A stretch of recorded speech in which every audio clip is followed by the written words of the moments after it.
Okay, last one. And I promise, I think I'm done talking about this after this video, but I have to say it while it's on my mind. And it's kind of already covered in my other videos, but I'm going to save my story times till the end because I know some people just don't like to have all the story times. They just want to get straight to the point. But the reason why you may have been abruptly cut off is because there's a lack of psychological safety in that relationship. And this can manifest in two ways. And I know this is going to be hard to hear. One way that this manifests, and I really do believe, because I've been reflecting on this a lot, I really do believe that sometimes there's a lack of psychological safety within that relationship. And it's not because of somebody being like toxic or manipulative, but they just don't know how to communicate. Like they just have not developed good communication skills, which creates a dynamic where the other person doesn't feel heard when they come to speak to you about things. Maybe you get defensive, maybe you blame shift, but it's not, you're not doing it in with intention to be manipulative.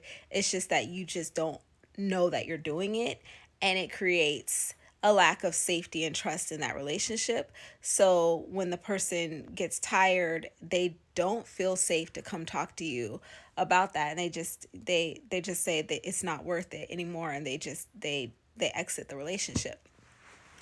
So, and but a lot of times there's a lack of psychological safety because of toxic, manipulative, controlling behaviors.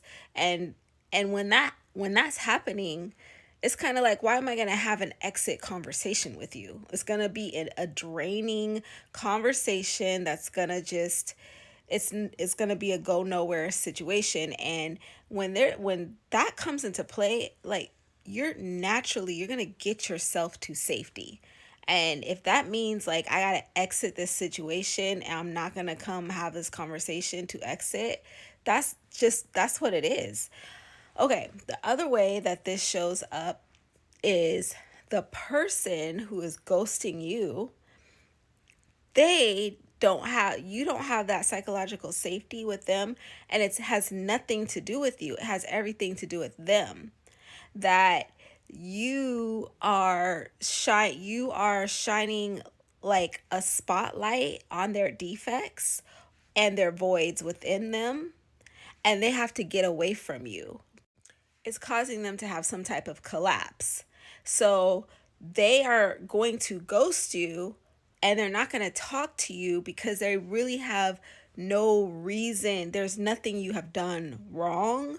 It's just that they cannot be close, they can't walk close to you anymore, they can't watch you, they can't be around you anymore because they feel inadequate, insecure, they're jealous, something's going on that's causing them to have a collapse within themselves, and they can't bring themselves to say it because that will just escalate this, what's going on, it'll bring it all to the surface. And like, who's gonna come say I gotta get from around you because you make me feel weak or you make me feel inadequate or inefficient or whatever?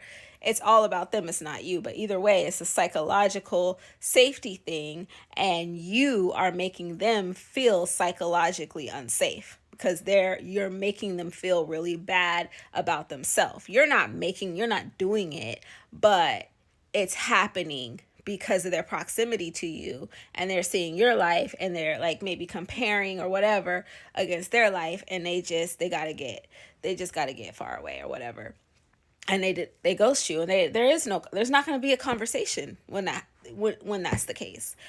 So now to the story time for those of you guys who are still here.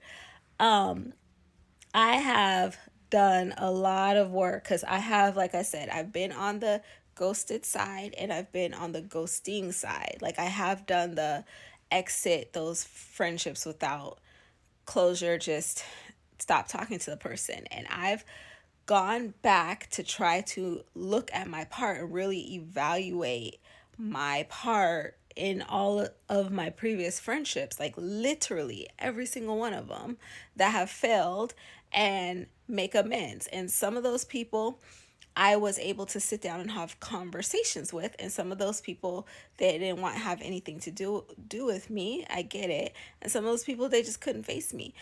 But what I want to say about that is that what I have learned through that process, what I got out of it mostly, and as I reflect on it, is that my intuition about that needed end conversation was mostly right.